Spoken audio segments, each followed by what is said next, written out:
खबर शामिल करेंगे। खित्ते में जंग की सूरत हाल के बायस मुल्क में एलपीजी की फी किलो कीमत में बड़े पैमाने पर इजाफे का खदशा है।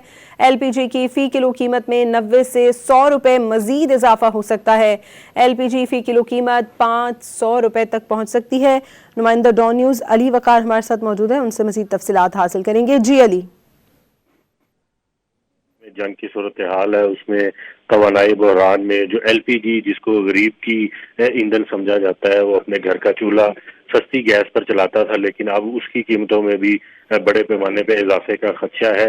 इस हवाले से जो एलपीजी डिस्ट्रीब्यूशन एसोसिएशन के अहदेदार हैं इरफान खोकर, उनका कहना है बैन अल-अक़वामी मार्केट में एलपीजी की कीमत में $238 तक का इजाफा हो चुका है, जिसके बाद पाकिस्तान में जो लोकल मार्केट है वहां पर उसकी फी किलो कीमत 90 से 100 रुपए इजाफे के बाद 500 रुपए फी किलो तक पहुंच सकती है। घरेलू सिलेंडर की कीमत में 1000 रुपए तक का इजाफा, जबकि कमर्शियल सिलेंडर की कीमत में 4500 रुपए तक का इजाफा हो सकता है, जिसकी वजह से महंगाई का एक नया तूफान आएगा और गरीब आदमी जो अपने घर का चूल्हा सस्ती एलपीजी गैस पर चलाता था, उसके लिए भी गुजारा करना मुश्किल हो जाएगा। इस हवाले से हुकूमत को फौरी तौर पर नोटिस लेना चाहिए, उस पर एक्शन लें और उनसे ये जो एलपीजी की कीमतें बढ़ रही हैं इस पर फौरी इकदाम करें ताकि आवाम को मुश्किलात का सामना ना करना पड़े। जी बहुत शुक्रिया अली वकार आपका।